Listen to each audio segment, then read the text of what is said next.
Hey guys, my name's Tomato Anus, and this is a Fallout Anthology main series sex % run. What this means is that I'm going to do a speedrun of Fallout 1, 2, 3, New Vegas, and 4, since this is what the speedrunning community has deemed to be the main series, and we're going to complete a sex % run in each game back to back to back to back to back. If you don't know what sex % is, it's the act of starting a new game and having sex as quickly as possible. We start the Fallout 1 run by loading a created character file with our certain special stats aligned and then starting inside of the cave outside of Vault 113. This part is pretty straightforward. All we have to do is run past these rats and exit combat with them whenever we can, and then exit the cave. Immediately upon exiting the cave, we're going to run directly south to Junktown because that's the quickest place that we can get to where we can have sex.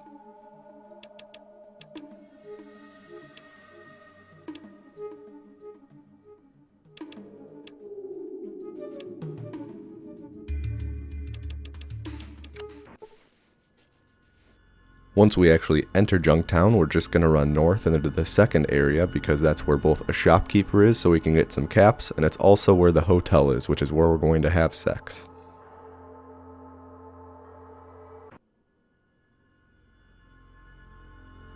Once we get to the shopkeeper, we're going to sell the buff out and mentats that our characters start off with for exactly 600 caps. This will be used to buy a hotel room and also bribe an assassin. When we finish shopping, a man is going to enter the store who wants to kill the shopkeeper. If he ends up reaching the shopkeeper, then a combat event starts and we enter combat, and it's a long drawn out ordeal. What we do then is we exit the area while the man is walking to the shopkeeper and spam quick save and quick load. This interrupts the man's walking animation so he's not able to actually reach the shopkeeper and start fighting. By exiting and re-entering the area and then keeping a wide berth around the store, the combat event will not start. Once we make it to the hotel, we'll talk to the receptionist and get a room, and then sleep for the night. Once we wake up, there's more or less a hostage situation going on in the next room. A seemingly deranged man who I referred to earlier as the assassin is holding Cynthia hostage. We defuse the situation by talking with the man holding Cynthia hostage and give him some money, and he walks away. We then talk to Cynthia and give her $40 for her services, and that's the end of the Fallout 1 sex % run. You may notice that between games my timer pauses. This is called the load remover, and it's a built-in feature of live split, which is the timer speedrunners use to make sure everyone is competing on an even playing ground. The load remover not only pauses between games, but also pauses during load screens of Fallout 3, New Vegas, and 4. The reason for this is some people are able to afford better computers than others that have faster load screens. We want to make sure that our time reflects our actual skill in playing the game and not just how good of a computer that we could buy. Naturally, that means we don't want to include load screens in our time because some people have very short load screens. This extends to the setup time between each game because some people, myself included, have certain games that take forever to launch for them and it's completely out of our control. For example, my Fallout 3 in New Vegas will occasionally take up to 2 minutes to launch for no reason. So, if you ever see my timer paused, it's because the game is either in a loading state or I just haven't started the next run yet. The Fallout 2 sex % run is very similar to the Fallout 1 sex % run where we start out in an area with a bunch of enemies. In Fallout 1 we had a short cave, but in Fallout 2 we have a longer temple that we need to get through. This segment just pretty much includes walking around and past these ants in a manner that tries to minimize the amount of time that I'm in combat, and also I have to complete the temple in the intended way with doing things like bombing the door.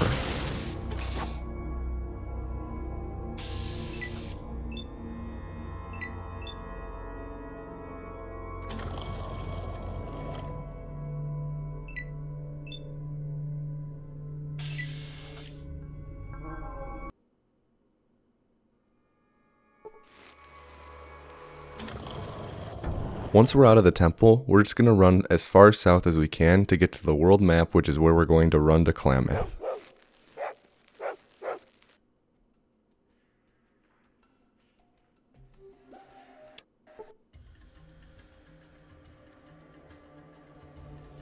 Once we actually enter Klamath, we're going to exit again and then re-enter, which will bring up a local map where we can choose between a couple different areas to load into. When we do this in this run, we press 2 to go to the second area of Klamath, which has the character Slim Pickett. Slim has the Trapper Town key in his inventory, and he'll give it to us if we play as a female and we decide to sleep with him, which is what we do in this run. So far, this speedrun has been relatively devoid of glitches. I should warn you now though, Sex% is typically seen in the same light as any percent speedruns where glitches are allowed. That means that throughout the rest of the run, because of how glitched the Fallout 3 New Vegas and 4 speedruns are, you'll be seeing lots of glitches occur. If these aren't your cup of tea, I apologize. I hope that instead of leaving a raging YouTube comment about glitches, that instead you can leave a comment showing that you don't appreciate these kinds of runs, but you appreciate the effort that went into it. The Fallout 3 speedrun starts by loading an already made character because there's a 2-minute unskippable cutscene at the beginning of this run that has little to no speed tech. The speedrunning community for Fallout 3 decided it would be most beneficial for us if we just loaded a character as soon as we gained control as a baby. This was decided a long time ago in the Fallout 3 speedrunning community and has been used ever since just as a way to make sure that the runners stay sane. Throughout this run, anytime you see my screen flash black, it's because I'm quick saving and quick loading in rapid succession. Using these relatively innocuous game mechanics to our advantage, we can skip a lot of dialogues and also clip through walls. You may have seen me just push Liam Neeson to a certain spot using a toy truck. That was just to get him to hit a dialogue trigger and skip a little bit more of his dialogue without having to wait for him to walk over to the Revelations 216 passage. After we clip out of the party sequence and skip all that dialogue, if we clip out of bounds immediately, we'll fall and more or less respawn, it's called COCing, in the escape sequence of the vault. This means that we're now able to exit the vault as a 10-year-old. For Sex%, we do this as a 10-year-old rather as a baby because babies have incredibly low walk speeds, whereas 10-year-olds have full move speed. As soon as I spawned during the escape sequence, I ran and grabbed some stim packs which will be used to sell for caps. You'll also see me doing this weird jumping camera flick thing. This is a glitch known as stop hopping, and it's used in both Fallout 3 and New Vegas. Stop hopping is a glitch where if you hold W and jump, and then keep holding W in the air, but right before you land you let go of W, and flick your camera to the side and then back forward as you jump again, and begin holding W again after you jump again, you'll gain a lot of momentum and you'll cap out at around 1.6 times your normal move speed. You can chain these together in rapid succession to be able to move at a faster rate than you normally would be able to.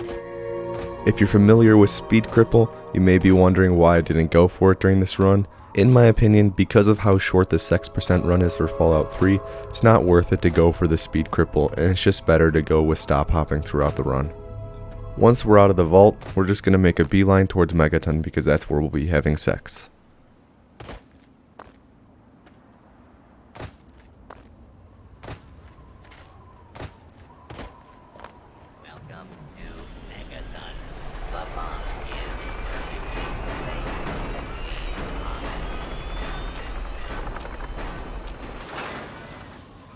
I'll be dead. Another newcomer.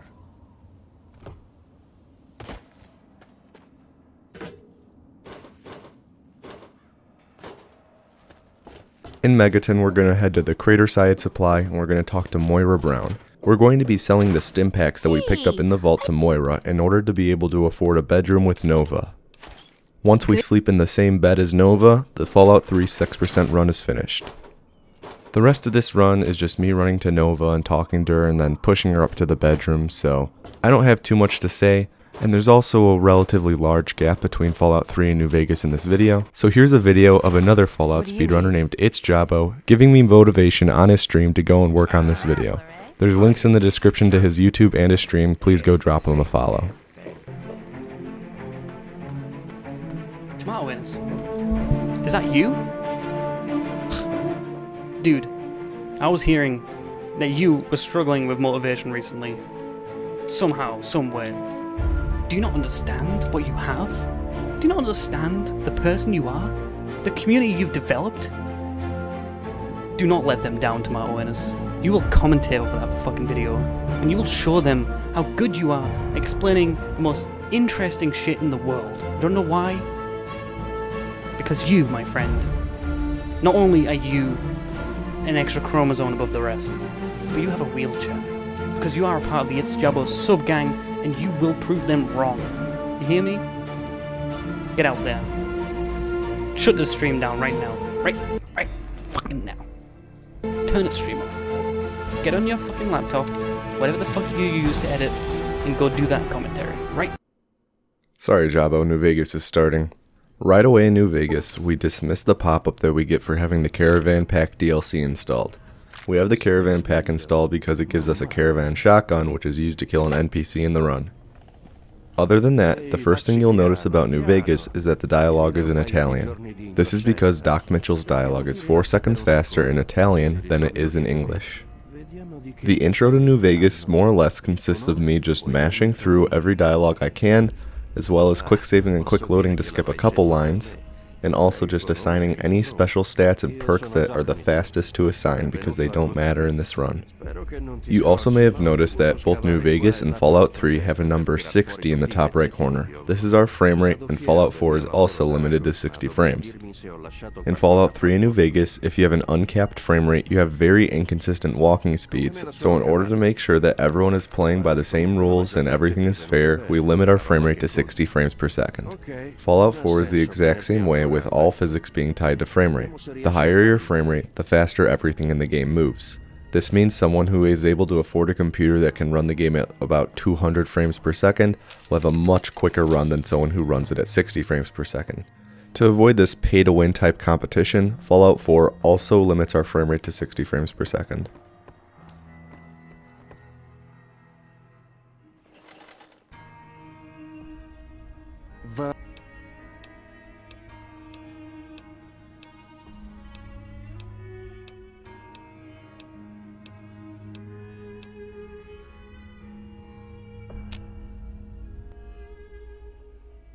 Once we exit Doc Mitchell's house, we're going to drop all the weapons in our inventory other than the shotgun, which we equip right now. We then immediately fast travel to Good Springs and hop over to the general store to talk to Chet. The item we're looking for Chet to have is the 357 Magnum revolver. In addition to the revolver, we're going to sell a couple stim packs to get some extra caps, and also buy a special type of ammo that can fit into the 357. Unfortunately for Chet, he wasn't selling his 357 revolver, but lucky for us, he spawns with it in his inventory all the time, so we're gonna have to take a little bit of time loss just to kill Chet and take the revolver from his corpse. As soon as we leave the general store, we're going to equip the revolver and bind it to a hotkey and start doing a glitch called reload dashing. Reload dashing is a glitch that involves having both a gun that has a one at a time bullet reload animation and also has multiple types of ammo that you can switch between. By holding W and then switching ammo and canceling the reload animation and then pulling up the Pip-Boy and unequipping the gun all while still holding W, you'll get slingshotted forward a bit of distance. This can be repeated over and over and over to traverse the Mojave Wasteland pretty quickly. Right now our destination is west side. Because you're getting launched forward with such velocity by reload dashing, sometimes you'll hit a rock or a crack that shoots you up into the air. You can't reload dash unless you're in the middle of a walking animation, so that typically means you have to be on the ground. Unfortunately, getting to the ground from such great heights typically is catastrophic for your character, giving you massive damage that will either cripple your legs, which makes reload dashing impossible, or it'll kill you. Fortunately, quick saving and quick loading breaks all momentum that you have, so we can use it just before hitting the ground to survive great falls.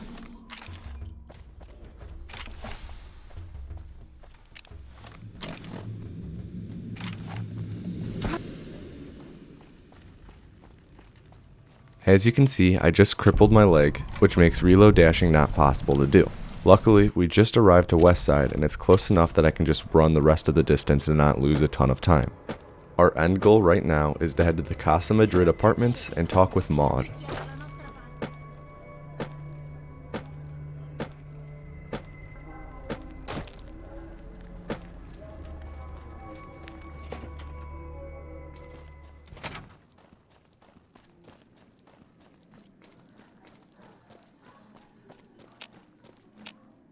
Ciao.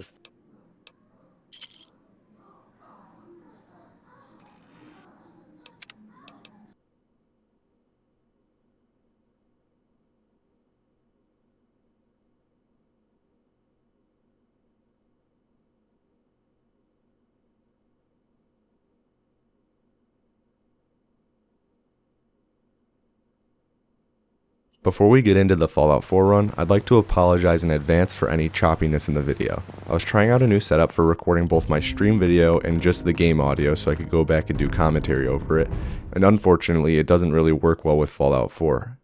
The upside is that I think I found a new method that allows for me to record what I need to, and it won't affect the choppiness of the video or anything. The first thing you're going to notice for Fallout 4 is that it's played in German.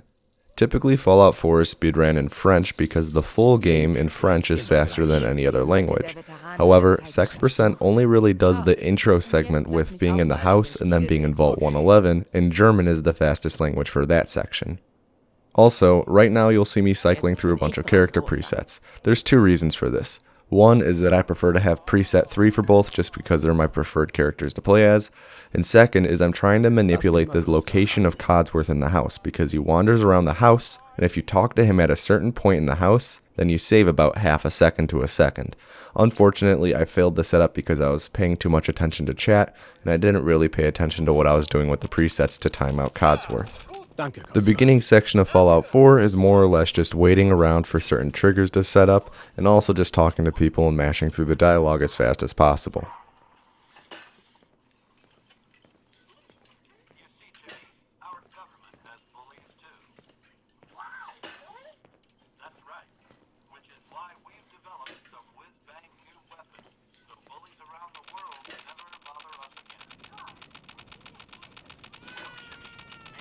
Hey, Codsworth. Hey, Schatz. Nervös? Musst du nicht sein. Deine Rede wird ihm gefallen.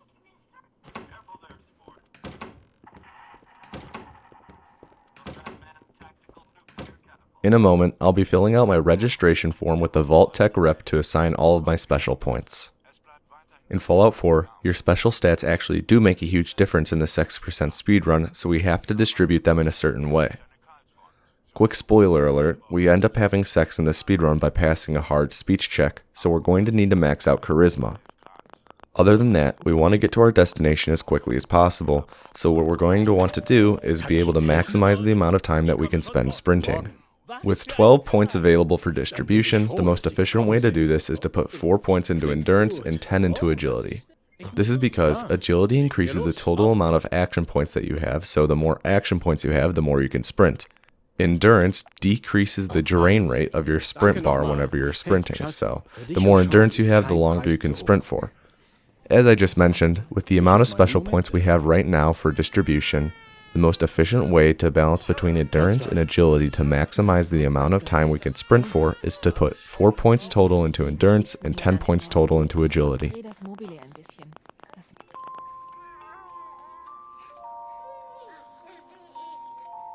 Hey, wie geht's meinem Kleinen?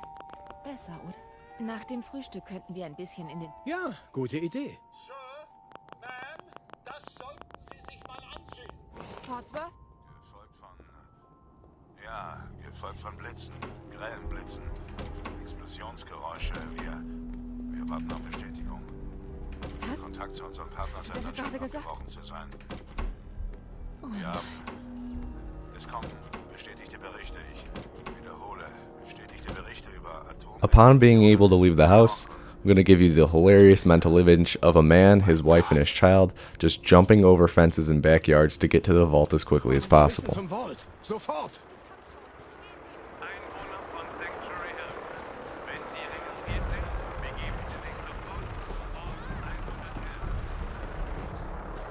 Once we get to the gate and talk to the military officer, we're going to mash E when we finish our line saying that we're on the list. If we mash fast enough and hit the timing perfectly, it'll skip the military officer's line and we'll be able to be let past him immediately. Viel Glück, Steht auf der Liste. Möge Gott uns helfen. was wird aus all den Leuten vor dem... Treten Sie bitte auf die Plattform. In die Mitte. Der Vault-Aufzug befindet sich auf dem Hügel. Beeilung! Fast geschafft. Es wird alles gut. Ich liebe euch. Euch beide. Wir lieben dich auch.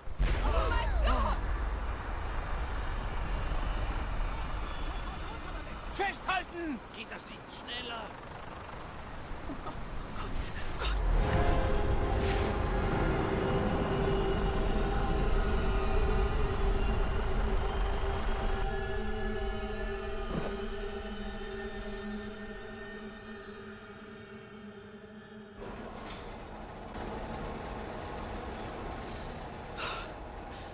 Geschafft. Wir haben's geschafft. Now that we're in the vault, we have a lot of time to kill. There's really not much that goes on until we are let out of the cryopod after 200 years, so I had to find a way to kill time. First, let me explain that all we're really going to be doing in the vault up until entering the cryopod is just jumping over a railing and grabbing the vault suit and then talking to a doctor. There's really not much going on here.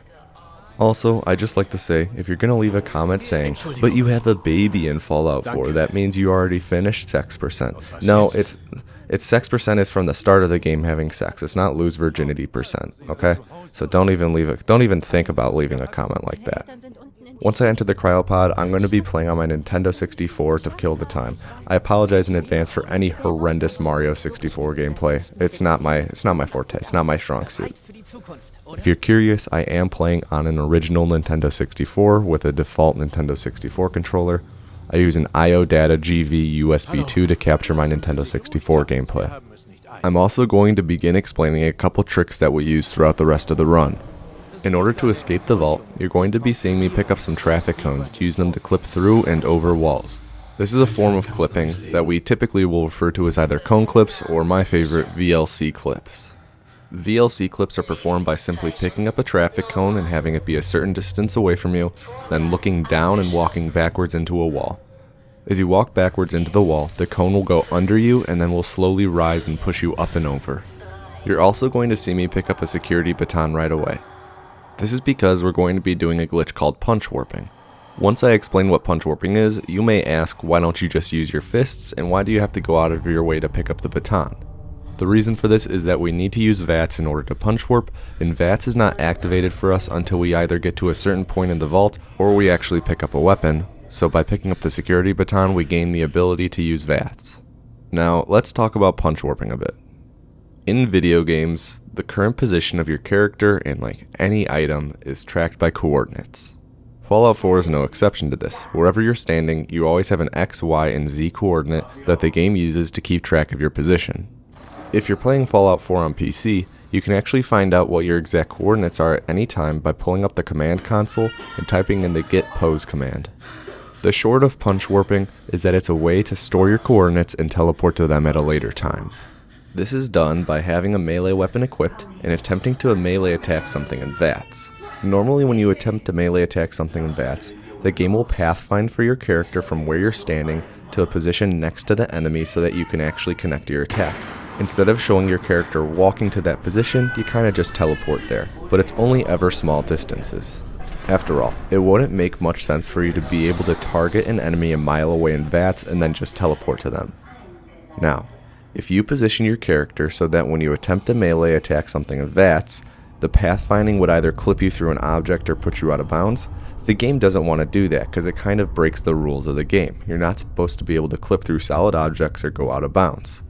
Instead, the game kind of has to think for a moment or two to try and figure out how it'll get you to the enemy. If you cancel your VATS attack by exiting VATS while the game is still thinking, then what will happen is that the coordinates of where you were standing when you attempt to melee attack in VATS are stored.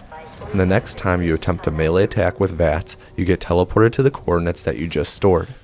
By setting up a punch warp in Vault 111 on a couple rad roaches that you'll see me do in a second, I'm able to teleport to the center of the map once I leave the vault because the center of the map coordinates more or less align with the Vault 111 interior coordinates.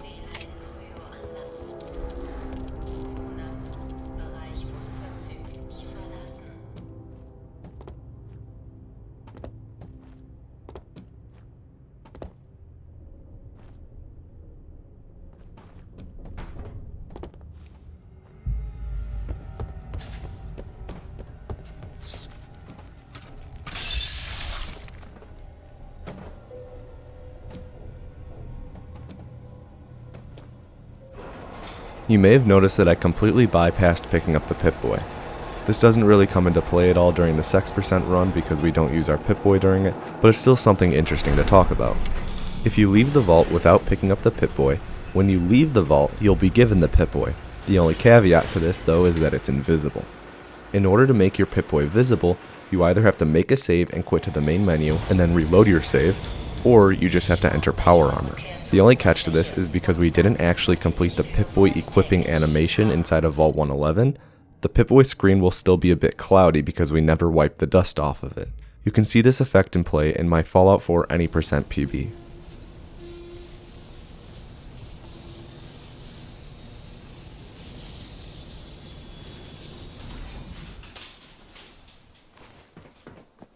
Now that I'm out of the vault, I need to trigger my punch warp. The closest enemy I can use to trigger my punch warp is a rad roach down in Sanctuary. When I trigger my punch warp on this rad roach, I'll get teleported to the coordinates from inside of Vault 111, which more or less correspond to underneath the map in the center of the map near Green Tech Genetics. Once I spawn in that location, because I'm under the map, I'll keep falling and falling until I fall low enough to get teleported back up onto the map near Green Tech Genetics.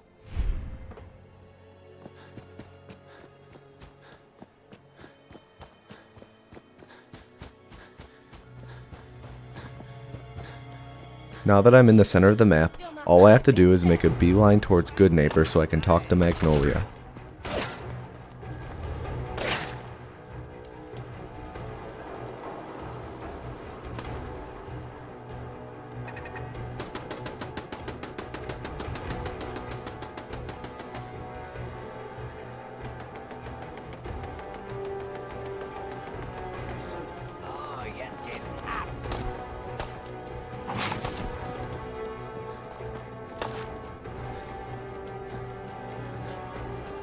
Instead of entering Good Neighbor through the front door, there's actually a second way you can get inside of there. Just north of the Good Neighbor entrance, there's an alleyway you can jump into by running along the top of a semi-truck, and by jumping into the alleyway, you'll load inside of Good Neighbor.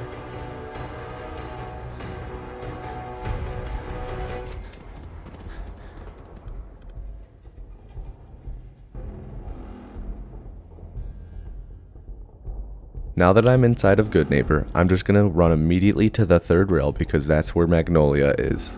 Unfortunately, when we enter the third rail, Magnolia is going to be in the middle of one of her singing performances and we won't be able to talk to her. All we have to do though is attack one of the patrons inside of the third rail, which will aggro everyone inside. If we then holster our baton, they'll all forgive us and Magnolia will have stopped singing and we can talk to her and convince her to have sex with us. Entschuldigung, Miss. Was ist los, du Hübscher? Das Lied war wunderbar. Ich bin begeistert. Oh, Ich bin wegen der Musik hier. jetzt? Ich würde dich gerne besser kennenlernen. Oh, wirklich? Du, ich, ein Spaziergang. Und was dann? Musik. Ich, Aha. Verschwinden wir von hier. ich,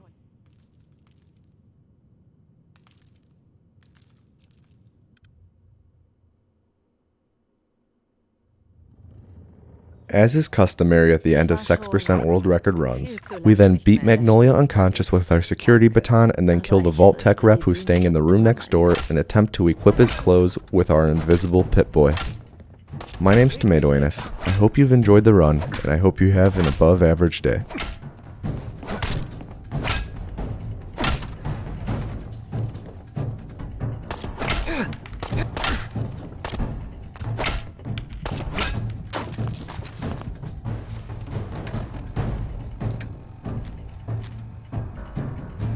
weg. Kann nicht an. Lass sein.